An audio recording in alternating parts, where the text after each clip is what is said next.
دعوت media YouTube channel, محبت کا پیغام، انسانیت کے نام۔ ابھی ہمارے سامنے صدارت باقی ہے، لہٰذا میں آج کے اس باوقار اجلاس کے صدارتی خطبے کے لیے جناب محترم ضیاء الدین صدیقی صاحب، امیر وحدت اسلامی ہند و صدر کل جماعتی وفاق مہاراشٹر کو اس شعر کے ساتھ دعوت سخن دیتا ہوں کہ یہ بات آیا ہے دنیا پر ہم پھول بھی ہے تلوار بھی ہے، یہ بات آیا ہے دنیا پر ہم پھول بھی ہے تلوار بھی ہے، یا بس میں جہاں مہکائیں گے یا خون میں نہا کر دم لیں گے۔ ارباب حکومت سے کہہ دو یہ عزم کیا ہے ہم سب نے، ارباب حکومت سے کہہ دو یہ عزم کیا ہے ہم سب نے، جو حق کے مقابل آئے گا ہم اس کو مٹا کر دم لیں گے، جو حق کے مقابل آئے گا ہم اس کو مٹا کر دم لیں گے۔ جناب ضیاء الدین صدیقی صاحب آئے اور اپنے خطاب سے ہم سب کو نوازیں۔ السلام علیکم ورحمۃ اللہ وبرکاتہ۔ قال اللہ تبارک و تعالیٰ فی القرآن المجید والفرقان الحمید، اعوذ باللہ من الشیطان الرجیم، بسم اللہ الرحمن الرحیم، الف لام میم ذالک الکتاب لا ریب فیہ ھدی للمتقین الذین یؤمنون بالغیب ویقیمون الصلاۃ ومما رزقناہم ینفقون۔ صدق اللہ العظیم۔ اسٹیج پر بیٹھے ہوئے شہر جلگاؤں کے معزز اور محترم شہریان، میرے سامنے موجود بھائیوں، بزرگوں اور دوستوں، قرآن مجید نے سورہ بقرہ کے اندر بہت اہم بات کہی ہے کہ مما رزقناہم ینفقون، کہ جو کچھ رزق ہم انہیں دیتے ہیں اس میں سے وہ خرچ کرتے ہیں۔ یہ ایک ایسی بات ہے کہ رزق چاہے مال و دولت کی شکل میں ہو، رزق چاہے صلاحیت کی شکل میں ہو، وقت کی شکل میں ہو، کسی بھی شکل میں رزق کی جو بھی پہچان ہے وہ اللہ کی راہ میں خرچ کی جاتی ہے۔ قرآن نے کہا ہے کہ اقیموا الصلاۃ، نماز قائم کرو۔ مسلمانوں نے دنیا میں نماز کا پورا نظام قائم کر دیا، مسجد حرام سے لے کر اپنے محلے کی مسجد تک اس نے مسجدوں کی پوری ایک مالا بنا ڈالی۔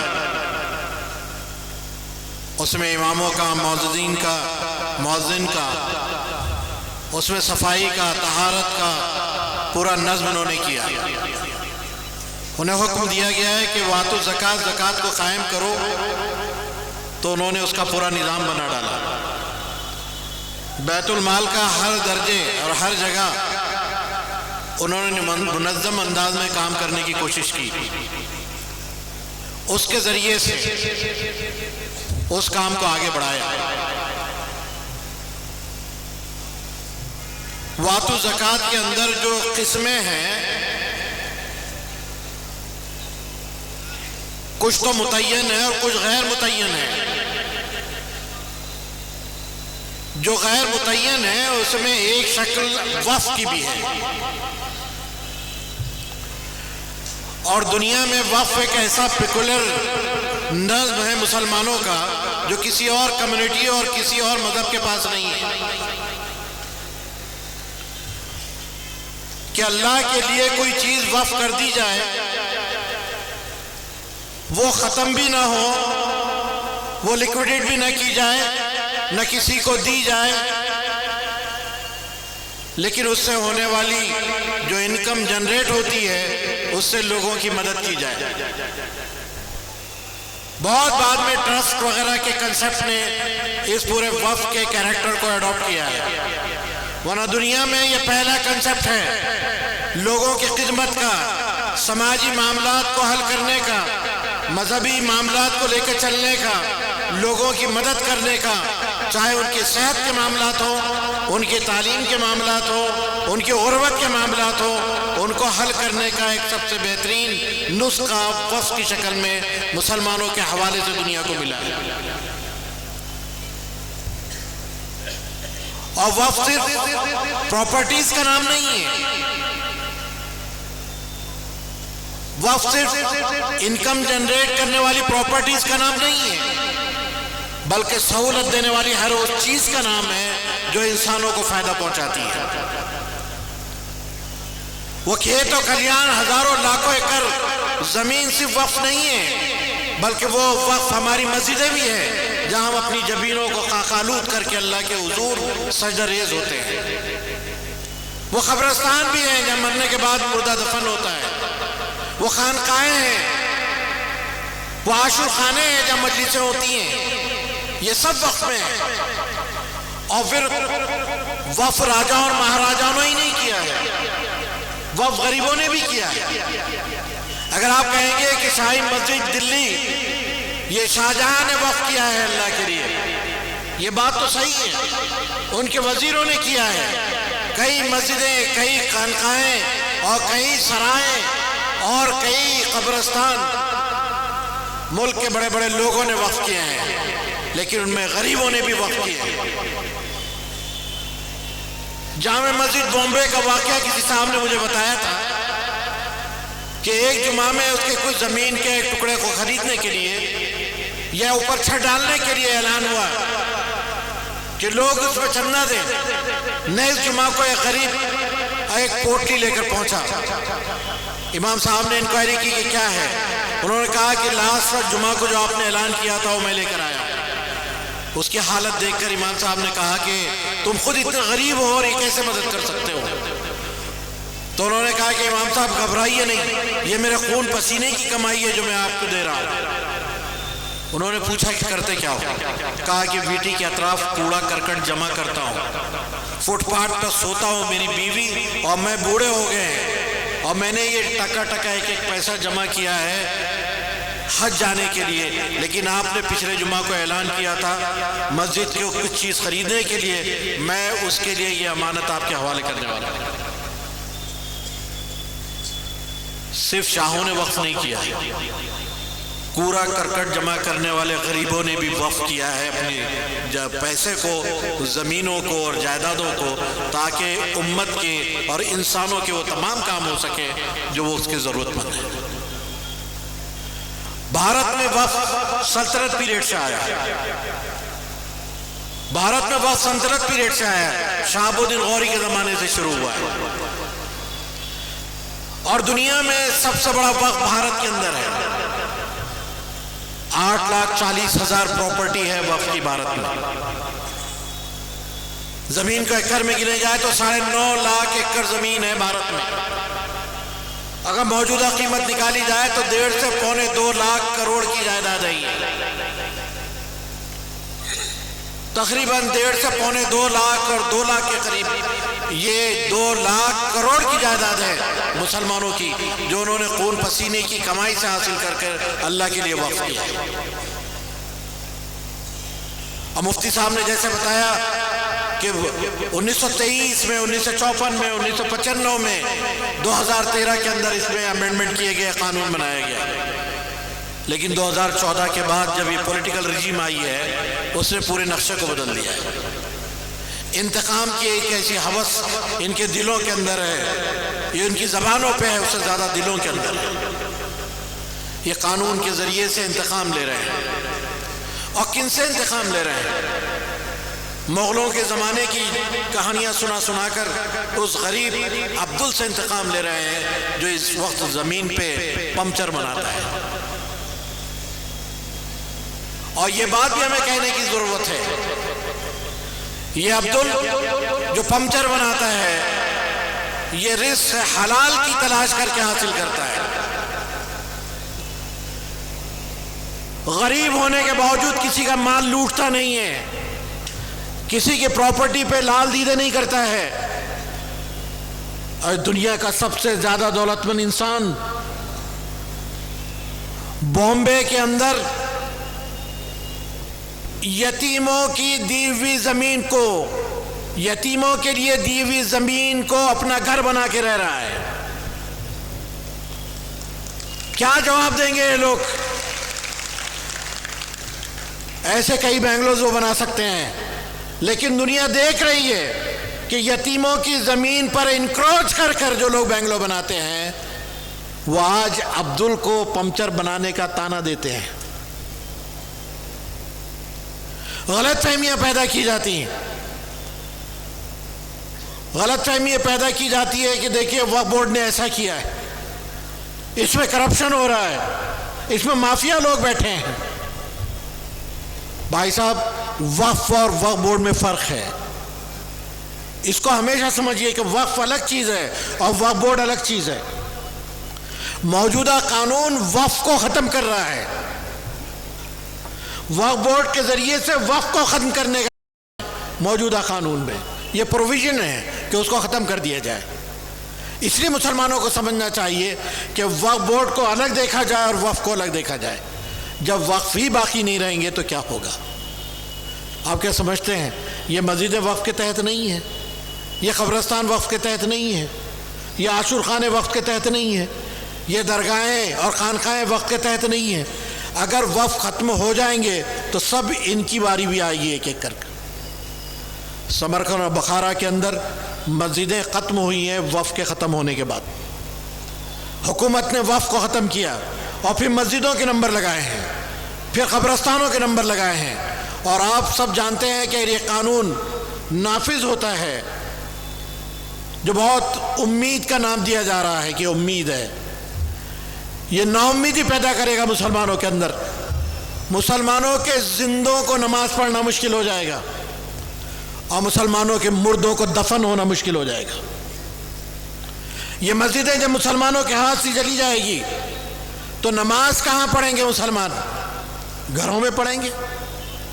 اور مسجدیں جب خالی رہے گی، ویران رہے گی، تو یہ کہا جائے گا کہ یہ پرپس فلفل نہیں کر رہی ہے، یہ اپنے مقصد کو پورا نہیں کر رہی ہے، اس لیے اس کو حراج کر دیا جائے گا، جس طرح سینٹرل ایشیا کے اندر ہوا تھا۔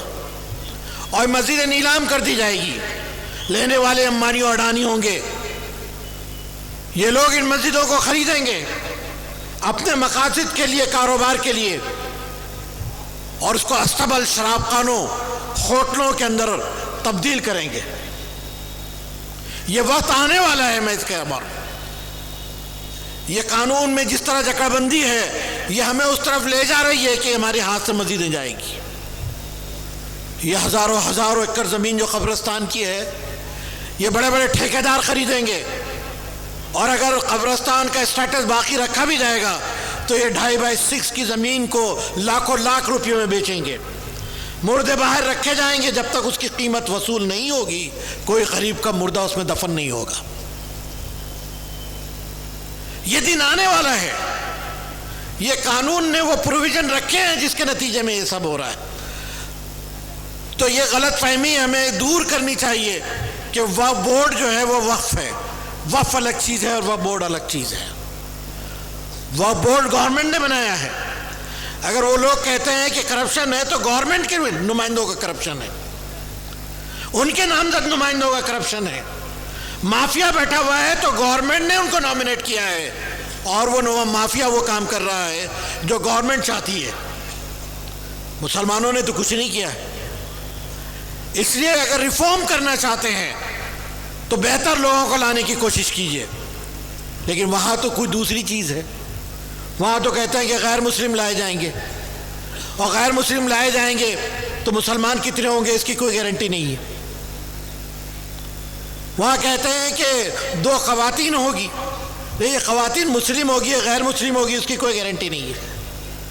2 مسلمان ہوں گے تو بقیہ لوگ مسلمان ہوں گے یا نہیں ہوں گے اس کی کوئی گارنٹی نہیں ہے۔ وقف کونسل کے اندر 22 ممبرس ہوتے ہیں، اس میں اقلیت امور کا جو وزیر ہوتا ہے وہ بھی ہوتا ہے، اس میں سرکاری نمائندے اور کارندے بھی ہوتے ہیں، ایکس آفیسیو ممبرز بھی ہوتے ہیں۔ ابھی گورنمنٹ کن لوگوں کو نامینیٹ کرے گی؟ ظاہر ہے کہ اس وقت جو اقلیتی امور کے وزیر ہیں وہ تو غیر مسلم ہیں۔ وقف کونسل میں 22 میں سے 12 غیر مسلم ہو جائیں گے تو فیصلے کیسے ہوں گے؟ فیصلے کون کرے گا؟ یہ سوال بہرحال سوچنے کی بات ہے۔ اس کی لاجک دی جاتی ہے کہ بھئی جب کوئی دان دیا جاتا ہے تو وہ تو دھارمک ہوتا ہے، لیکن اس دان کو ریگولیٹ کرنے کا کام جو ہے سیکولر کہلاتا ہے۔ بہت عجیب قسم کی منطق ہے کہ آپ کسی کو دان دے دیں، یہ تو مذہبی ہے، لیکن یہ دان کا جو ہے انتظام کرنا وہ غیر مذہبی ہے۔ یہ الو بنایا جا رہا ہے، اپنے کو کنٹرول کرنے کے لیے بیوقوف بنایا جا رہا ہے۔ جب کوئی دان مذہبی ہوتا ہے تو اس کا ریگولیشن بھی مذہبی ہوتا ہے، اور اگر ایسا ہے تو ان تمام مندروں کے جو ٹرسٹ ہیں جو گورنمنٹ ریگولیٹ کرتی ہے اس میں کیوں نہیں مسلمانوں کو لیا جاتا ہے؟ وہاں تو بہت صاف صاف یہ بات ہے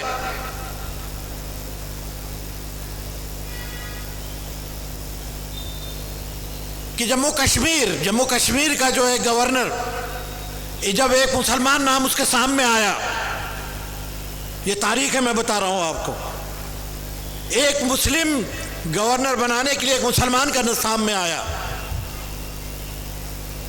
لیکن دوسرے لمحے وہ ہٹا دیا گیا۔ کیوں؟ اس لیے کہ وہاں جو مندر ہے اس کے ٹرسٹ کی ذمہ داری گورنر کی ہوتی ہے، اور گورنر اس کے ٹرسٹ کا جو صدر ہوتا ہے، اس مندر کا قانون ہے کہ اس کا کوئی صدر کوئی دوسرے مذہب کا نہیں ہوگا، غیر مسلم ہوگا۔ اس لیے ایک مسلمان کو گورنر بنانے سے گورنمنٹ نے اس کو بائی پاس کر دیا ہے، صرف اس لیے کہ وہاں کے مندر کی صدارت اس کے ذمہ آئے گی۔ یہ سائی ٹرسٹ جو ہے، سائی ٹرسٹ میں یہ لکھا ہے کہ سناتن دھرم کا آدمی ہی صدر ہوگا، صرف سناتن دھرم کا نہیں بلکہ جو سائی کے معاملات اور تعلیمات کو مانتا ہے وہی صدر ہوگا۔ آپ تو کس کو ہی بنانا چاہتے ہیں، اور اب تو لوگ انتخاب بھی کرنا نہیں چاہتے، وقف بورڈ کا نامینیٹ کرنا چاہتے ہیں، اپنے مرضی کے لوگوں کو تھوپنا چاہتے ہیں۔ کرپشن کیسے ختم ہوگا؟ کرپشن ختم ہو ہی نہیں سکتا ہے۔ گورنمنٹ اپنی مرضی سے لوگوں کو تھوپتی رہے گی اور وہ کرپشن کرتے رہیں گے۔ اس حوالے سے پھر لوگ کہتے ہیں کہ بھئی ان کی اتنی پراپرٹی ہے، جیسا بھی مفتی صاحب نے بتایا تھا کہ ان کی اتنی پراپرٹی ہے، وہ پراپرٹی سے ہمیں کمپیئر کرنے کی ضرورت نہیں ہے۔ ڈیفنس کے پاس پراپرٹی ہے ہم سے زیادہ، اگر ہم سے کم بھی ہے، اگر ریلوے کے پاس پراپرٹی ہے اور اس کے بعد ہمارے پاس ہے، تو ریلوے کی پراپرٹی گورنمنٹ کی پراپرٹی ہے، ریلوے کے کسی مینیجر کے کسی والد محترم نے اس کو دان نہیں کیا ہے، نہ ڈیفنس میں کسی کرنل اور میجر نے اس کو دان کیا ہے کہ زمین جو ہے ڈیفنس کے لیے لی جائے، وہ گورنمنٹ کی زمین ہے، اس سے کوئی کمپیریزن ہمارا نہیں ہے۔ وقف پراپرٹی مسلمانوں کے خون پسینے کی اپنی ذاتی پراپرٹی ہے جو انہوں نے جو ہے لوگوں کی خدمت کے لیے دی ہے۔ اڑیسہ، تلنگانہ اور آندھرا میں 20 لاکھ سے زیادہ زمین، 20 لاکھ ایکڑ سے زیادہ زمین ان مندروں کے پاس ہے، جو وہاں کے مندر ہیں۔ ہم تو 9.5 لاکھ ایکڑ زمین ہی کو بڑی سمجھ رہے ہیں۔ 20 لاکھ صرف 3 اسٹیٹس کے اندر، اگر ہندوستان کا اور سروے کیا جائے تو مزید اور بڑھ جائے گی۔ اور سب سے بڑی بات یہ ہے کہ یہ جتنی پراپرٹی ہے 70% پراپرٹی کو گورنمنٹ انکروچ کیے ہوئے، ان کے سرکاری دفتر اس کے اندر ہیں، ان کا انفراسٹرکچر ان کے اندر ہے، انہوں نے اسے اڈاپٹ کر رکھا ہے۔ اگر آپ کوئی ریفارم کرنا چاہتے ہیں وقف بورڈ میں تو سب سے پہلے یہ 70% وقف پراپرٹی کو آپ ریلیز کریں، اپنے سرکاری دفتر ہٹائیں وہاں سے، اور اگر ہٹا نہیں سکتے تو آج کے حساب سے کم کرایہ ادا کریں اس کا، کیونکہ تمہاری جائیداد نہیں ہے، نہ تمہارے آبا و اجداد کی جائیداد ہے، یہ پیورلی مسلمانوں کے آبا و اجداد کی خون پسینے کی جائیداد ہے۔ لیکن یہ گورنمنٹ کرنا نہیں چاہتی ہے۔ جو 30% بچی ہوئی پراپرٹی ہے مسلمانوں کی، اس پر دیدے لال پیلے ہو رہے ہیں، اور یہ قانون اسی پس منظر میں لایا جا رہا ہے، اسی پس منظر میں لایا جا رہا ہے۔ بیوقوف بنایا جاتا ہے کہ مسلمان جس پر ہاتھ رکھ دیں وہ پراپرٹی ہو جائے گی۔ کیسے ہو جائے گی بھائی؟ ٹریبونل آپ نے بنایا ہے، ٹریبونل میں جج آپ اپوائنٹ کرتے ہیں، اس میں کارندے آپ اپوائنٹ کرتے ہیں، اس کے کلرک آپ اپوائنٹ کرتے ہیں، ہائی کورٹ آپ کا ہے، سپریم کورٹ آپ کا ہے، ساری جتنے بھی نیائے دینے والی پرتکیا پوری کے پوری سنستھائیں جو ہے آپ کی ہیں۔ پھر کیسے مسلمان کہیں گے کہ کوئی بھی پراپرٹی وقف کی ہے؟ آپ اس میں لے جائیے، وہاں سے فیصلہ کروائیے۔ نہیں، انہوں نے کلیکٹر کو دے رکھا ہے. کلیکٹر جو کسی بھی حکومت کا غلام ہوتا ہے, جو حکومت کا ہے وہ جی آر کو امپلیمنٹ کرنا اس کی ذمہ داری ہے. اس کو یہ حق دیا ہے کہ وہ پراپرٹی کو طے کرے کہ وقف کی پراپرٹی ہے یا نہیں ہے. اور آپ سب جانتے ہیں کہ یہ وقف بائی یوزرز کا جو کنسپٹ ہے, یعنی یہاں جتنی پراپرٹی ہے آدھی سے زیادہ پراپرٹی وقف کی وقف بائی یوزر ہے, برسہ برس سے استعمال کی جا رہی ہے. شاہجہاں کا کوئی ڈاکومنٹ نہیں ملے گا آپ کو کہ مسجد ہم نے جو ہے دے دی ہے. 300-400 سال کے پرانے کوئی بھی اسٹرکچر کا کوئی ڈاکومنٹ آپ کو نہیں ملے گا. وہ جو یوز کر رہے ہیں لوگ, ان کے حوالے سے وہ وقف مانی جاتی ہے. 1995 کے ایکٹ کے تحت وہ قانونی حیثیت ہے اس کی, لیکن اس لا نے یہ وقف بائی یوزر کو ختم کر دیا ہے. ہر پراپرٹی کو ڈاکومنٹ دینا پڑیں گے, یہ کس نے وقف کیا ہے, کب, وہ ڈاکومنٹ مسلمان لائے گا کہاں سے؟ یہ ہزاروں ہزار سال پرانی عمارتیں, یہ مسجدیں جو شان و شوکت کے ساتھ کھڑی ہیں, ان کے پیپرز کہاں سے لائے گا مسلمان؟ شاہجہاں سے لکھوا کر تو نہیں لا سکتے اب, یا اورنگزیب سے لکھوا کر نہیں لا سکتے کہ اس نے کون سی مسجدیں بنائی ہیں اور کون سی وقف کی ہیں. اس کے بعد جو نیا امینڈمنٹ لایا ہے انہوں نے, وہ یہ کہہ رہا ہے کہ لمیٹیشن ایکٹ کو بھی لاگو کیا ہے. لمیٹیشن ایکٹ آپ جانتے ہیں کہ وہ انکروچرز, وہ کرایہ دار جو 12 سال کسی پراپرٹی پہ کرایہ دار کی حیثیت سے رہ جاتے ہیں, وہ 12 سال کے بعد اپنی ملکیت کا کلیم کر سکتے ہیں. وہ کہہ سکتے ہیں کہ میں زمین کا مالک ہوں. وقف کے انکروچرز جو ہیں, اس کے اوپر قبضہ کرنے والے لوگ سالہ سال سے بیٹھے ہوئے ہیں, اور یہ لمیٹیشن لا اس کو اپلائی کیا جا رہا ہے کہ 12 سال اگر ہو جائیں گے تو وہ وقف پراپرٹی کو اپنی ملکیت ڈکلیئر کر سکتے ہیں. اس طرح سے کئی سینکڑوں جو ہے پراپرٹیز جو ہے انکروچرز کے پاس چلی جائے گی. وہ کہتے ہیں کہ آپ کو فائدہ پہنچانے کے لیے ہے. انکروچرز اگر غلط ہے, قبضہ کرنے والے اگر غلط ہیں, تو پہلے 2 سال کی سزا کا پروودھان ان کو تھا, اب اس لا نے صرف 6 مہینے کا کر دیا ہے. یعنی آپ بدماشی کرتے رہیے, آپ کو 2 سال نہیں صرف 6 سال کے لیے جانا پڑے گا, اور پھر پراپرٹی آپ کی ہو جائے گی. اگر آپ ظالم کو اور جرم کرنے والے کو سزا جو دی جا رہی تھی اس کو آپ کم کرتے ہیں, تو کون سا مسئلہ آپ حل کر رہے ہیں, اور کون سے مسلمانوں کے مسئلے حل ہو جائیں گے اس سے؟ یہ بہت بڑی غلط فہمی جو ہے یہ پیدا کی جا رہی ہے اس حوالے سے. اور جو لا تھا جو اب بنا ہے 2025 میں, یہ بل تھا 2024 میں. یہ بل میں ایسی ایک چیز نہیں تھی جو وقف ایکٹ میں لائی گئی ہے.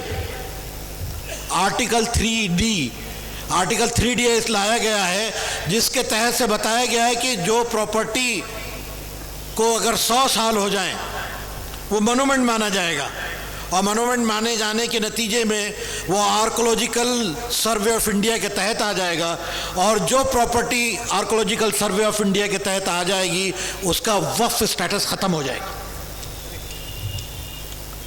اس کا وقف سٹیٹس ختم ہو جائے گا. سنبل کی مسجد فیس کر رہی ہے اس مسئلے کو, سینکڑوں سال پرانی مسجد فیس کر رہی ہے. وہ اس کے سروے کا حکم اسی لیے دیا گیا ہے کہ آرکولوجیکل ڈپارٹمنٹ نے اس کو اپنے تحت رکھا ہے, وہ وقف پراپرٹی ہے, اس کا سٹیٹس ختم کر دیا گیا ہے. ایسے تمام وقف کے سٹیٹس کو ختم کر کے ایک ایک مسجد جو ہے لے لی جائے گی. اور یہ کیوں ہو رہا ہے؟ آپ جانتے ہیں کہ پلیسز آف ورشپ ایکٹ 1991 کا لایا گیا تھا. یہ ایکٹ جو 1991 کا لایا گیا تھا, یہ وہ تھا جس میں بتایا گیا تھا کہ 15 اگست 1947 کو جو پراپرٹی کی حیثیت معبد خانے کی پوزیشن جو جیسی ہے ویسی مانی جائے گی. مسجد ہے مسجد رہے گی, مندر ہے مندر رہے گا, سوائے بابری مسجد کے. اس وقت بابری مسجد کا فیصلہ نہیں ہوا تھا. بابری مسجد کو چھوڑ کر ہر مذہبی جگہ کو اس کا اسٹیٹس 15 اگست 47 کا دیا جائے گا. یہ پلیسز آف ورشپ ایکٹ کے تحت لایا گیا ہے. لیکن اس میں ایک شق ایسی گھسیڑ دی گئی ہے جس سے یہ لا بیکار ہو گیا ہے. اور اس میں یہ آرکولوجیکل سروے آف انڈیا کا قانون ہے. اس کو انوالو کر کے ہر مسجد کو ڈسپیوٹ بنایا جا سکتا ہے. جو بھی 100 سال پرانی مسجد ہے اس کو آرکولوجیکل سروے آف انڈیا کے تحت لایا جائے گا, اس کا اسٹیٹس جو وقف کا ختم کیا جائے گا اور اس کو ڈسپیوٹ بنا کر اس کے سروے کیے جائیں گے. پھر اس کے نیچے سے کوئی مندر بن نکلے گا اور پھر اس کو ڈیمولش کیا جائے گا, پھر اس پہ عالیشان مندر بنا دیے جائیں گے. ہماری تہذیبی جو شناخت ہے وہ مٹائی جا رہی ہے. قومیں تہذیب سے یاد رکھی جاتی ہیں, تہذیب ان کے ایمان کا مظہر ہوتی ہے. جن کی تہذیب مٹ جاتی ہے وہ اپنے ایمان سے بھی ہاتھ دھو بیٹھتے ہیں, اور جب ایمان مٹ جاتا ہے تو پھر ہم مسلمان کیسے کہلائیں گے. اس حوالے سے بھی یاد رکھنے کی ضرورت ہے. پھر اس کو مختلف انداز سے غلط فہمیاں پیدا کر کے کوشش کرتے ہیں کہ کسی طرح سے جو ہے معاملات کو بھڑکا کر, اور جس طرح سے مثلا یہ کہتے ہیں کہ یہ عورتوں کو جو ہے حق دیا جائے گا. عورتوں کو پہلے سے حق مل رہا ہے وقف بورڈ میں, پہلے سے مل رہا ہے. 15 وقف بورڈ ایسے ہیں جس میں عورتیں ممبرس ہیں. 32 وقف بورڈ ہے بھارت میں, اس میں 15 ایسے ہیں جس میں عورتیں وقف بورڈ کی ممبر ہیں, اور 2 وقف بورڈ ایسے ہیں جس میں اس کی صدر خواتین ہیں. پھر آپ کیا نیا کام کر رہے ہیں؟ آپ کون سا نیا کام کر رہے ہیں؟ آپ بیوقوف بنا رہے ہیں. اور کون سی عورتوں کا مسئلہ آپ حل کریں گے؟ آپ نے بلقیس بانو کا تو ایک حق ادا نہیں کیا ہے. آپ نے جو ہے عشرت جہاں کا حق ادا نہیں کیا ہے. یہ بھی تو خواتین تھیں, ان کا حق آپ نے ادا نہیں کیا ہے. لیکن آپ گھڑیالی آنسو بہا رہے ہیں ان لوگوں کے لیے جو صرف ایک آپ کے لیے معمہ رقاب ہے, ان خواتین کے لیے. مودی صاحب کے فیور میں بہت ساری خواتین آ کر اس بل کے یا اس ایکٹ کے خلاف بات کر رہی تھی. جب اخبار والوں نے پوچھا ان سے کہ آپ یہ بل کے بارے میں کیا جانتی ہیں یا یہ قانون کے بارے میں کیا جانتی ہیں, تو وہ کہنے لگے کہ مودی صاحب نے بہت اچھا کیا, مودی صاحب نے اچھا کیا, مودی صاحب نے مہنگائی کم کی, مودی صاحب. ارے یہ بل کے بارے میں بتاؤ کیا ہے یہ بل, یہ ایکٹ کے بارے میں. ایک عورت بھی ایسی نہیں تھی یہ بتا سکے کہ بل کیا ہے. صرف دھوکہ دینے کے لیے لایا گیا تھا, دھوکہ دینے کے لیے لایا گیا تھا. جاہلوں ان پڑھوں کو جمع کر کے بتایا گیا کہ مودی صاحب کا بڑا احسان ہے, صرف اتنا کہنا ہے تمہیں, اور بل کی مخالفت میں ان کو کھڑا کیا گیا, یا ایکٹ کی مخالفت میں ان کو کھڑا کیا گیا. تو اس حوالے سے یہ غلط فہمیاں جو ہے بار بار پیدا کی جاتی.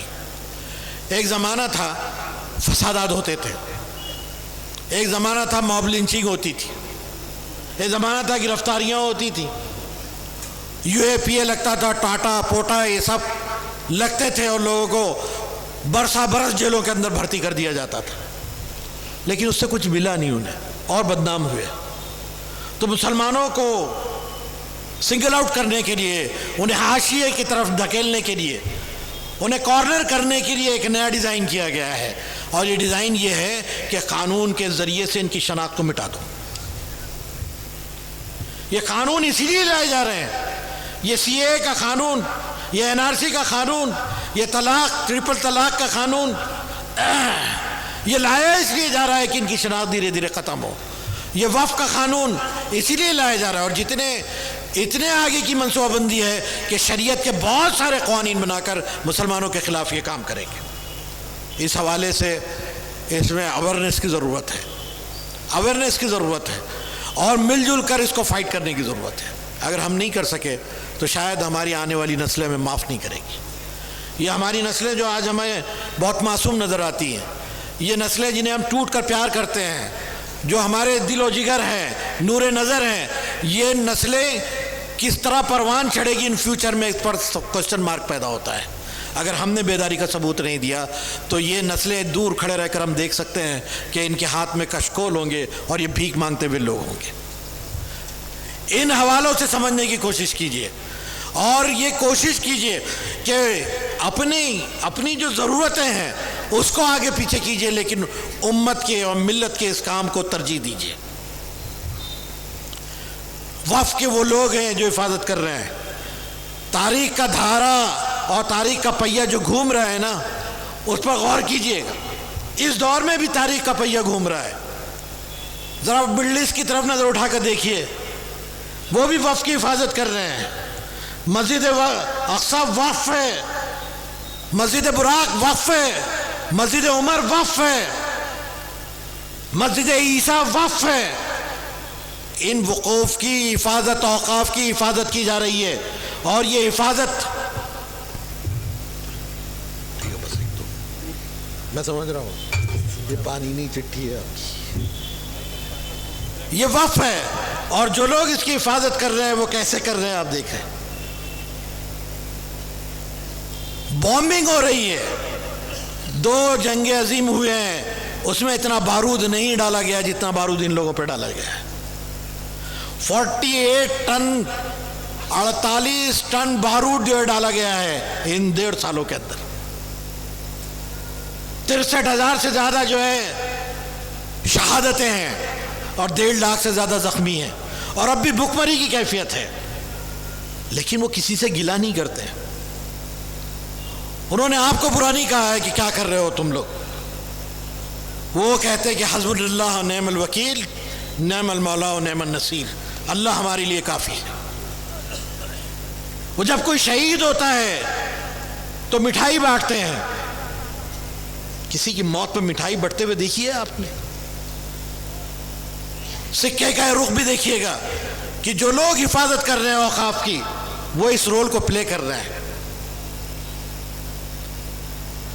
اپنے گھر کی شہادت پہ ایک لڑکی کہتی ہے کہ مجھے خوشی نہیں ہوگی کہ آپ میری تعزیت کریں، مجھے خوشی ہوگی اس بات کی کہ آپ مجھے مبارکباد دیں کہ میں ایک ایسے خاندان سے تعلق ہوں جس کا پورا خاندان شہید ہو گیا ہے.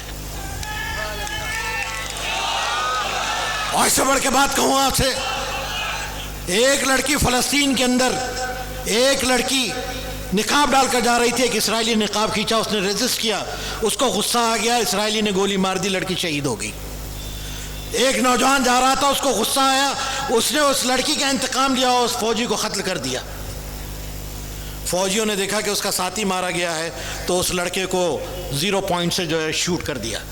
لڑکا شہید ہو گیا، لڑکی بھی شہید ہو گئی. دونوں کے جنازے رکھے ہیں، دونوں کے جنازے رکھے ہیں. لڑکے کا باپ آتا ہے، لڑکی کے باپ کے کان میں بات کرتا ہے کہ اگر میری یہ گزارش ہے، اگر تم سن سکو تو یہ کر دو.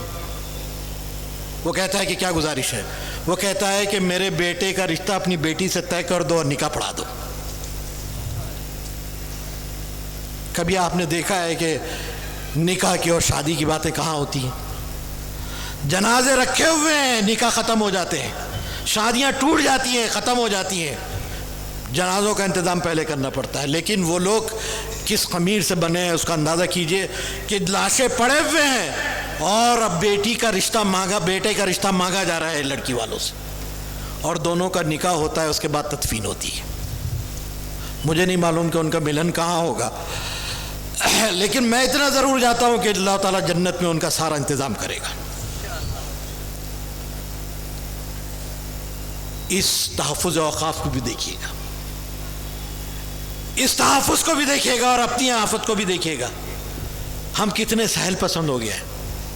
وہی ہمارے بھائی ہیں، وہی ایمان کا دعویٰ کرتے ہیں جو ہم کرتے ہیں، وہی خدا پہ یقین رکھتے ہیں جس خدا کو ہم مانتے ہیں، وہی خدا کی طاقت اور ہونے کا انہیں یقین ہے، اس طرح ہمیں یقین ہے. لیکن وہ کس طرح اپنی قربانیوں کو اپنے مقصد کے لیے استعمال کر رہے ہیں، کس طرح وہ قربانیاں دے کر اس پوری جدوجہد میں کامیابی حاصل کر رہے ہیں. آپ جانتے ہیں کسانوں نے 3 قانون واپس کروائے تھے. بہت آسانی سے واپس ہو گیا ایسا نہیں ہے. تقریباً پون سال، تقریباً 9 مہینے وہ پڑے رہے دلی کے بارڈر کے اوپر، اور 750 لوگوں کی قربانیاں دی ہیں انہوں نے. 3 قانون واپس ہوئے ہیں. جب تک ہم قربانیاں نہیں دیں گے یہ قانون واپس نہیں ہوگا. اس کو اچھی طرح سمجھ لیجیے. اور اگر کہیں پریرنا لینی ہے، اگر کہیں سے موٹیویشن حاصل کرنا ہے، کہیں سے کوئی چیز حاصل کرنی ہے، تو رخ کو صرف شمال کی طرف کر دیجئے اور فلسطین کی حالت زار پہ غور کر لیجئے. وہ جس حالت سے گزر رہی ہے اس حالت سے گزر رہی ہے، ان حالات سے گزرنے کے لیے اگر ہم تیار ہیں تو انشاءاللہ تعالی یہ قانون ہر حال میں واپس ہوگا اور اسے کبھی بھی ہم اس کو قبول نہیں کریں گے۔ اس لیے کہ ہماری جو پوزیشن ہے وہ یہ ہے، اقبال نے بہت خوبصورت بات کہی تھی، وہی میں آپ کو سنا رہا ہوں۔ اس نے کہا تھا کہ کچھ بات ہے کہ ہستی مٹتی نہیں ہماری، صدیوں رائے دشمن دور زماں ہمارا، توحید کی امانت سینوں میں ہے ہمارے، آسان نہیں مٹانا نام و نشاں ہمارا، باطل سے دبنے والے اے آسماں نہیں ہم، 100 بار کر چکا ہے تو امتحان ہمارا۔ ہر وقت ہم کامیاب ہوئے ہیں اور انشاءاللہ اب کی بار بھی کامیاب ہوں گے، اس بات کو آپ سمجھیے گا۔ اس لیے میں آپ سے صرف 3 فیور چاہتا ہوں اس موقع سے۔ میں آپ سے پوچھنا چاہتا ہوں کہ یہ قانون مسلمانوں کے خلاف ہے یا ان کے حق میں ہے؟ ایسے نہیں، ہاتھ اٹھا کر زور سے کہیے گا۔ تو یہ قانون کو ہمیں قبول کرنا چاہیے، مسترد کرنا چاہیے، اور یہ قانون کو حکومت سے ہم مطالبہ کریں کہ اسے واپس لیں یا اس کو رہنے دیں، واپس کریں۔ پھر ہم ایک آخری مرتبہ آپ کا ایک فیور چاہیے کہ میں ایک نعرہ لگاتا ہوں، آپ میرا ساتھ دیجیے کہ ہم یہ قانون کے خلاف ہے، اس کو مسترد کرتے ہیں اور مطالبہ کرتے ہیں کہ حکومت اسے واپس لے۔ اس پر ہم اللہ کی کبریائی کا اعلان کرتے ہیں۔ تکبیر! یہ تو یہاں بھی آپ کی میونسپلٹی تک بھی آواز نہیں جائے گی۔ یہ قانون پارلیمنٹ میں بنا ہے میرے بھائی، یہ پارلیمنٹ میں بنا ہے کہ یہ تکبیر، اللہ اکبر، تکبیر، اللہ اکبر، تکبیر، اللہ اکبر۔ دعوانا الحمدللہ رب العالمین۔ دعوت میڈیا یوٹیوب چینل، محبت کا پیغام، انسانیت کے نام۔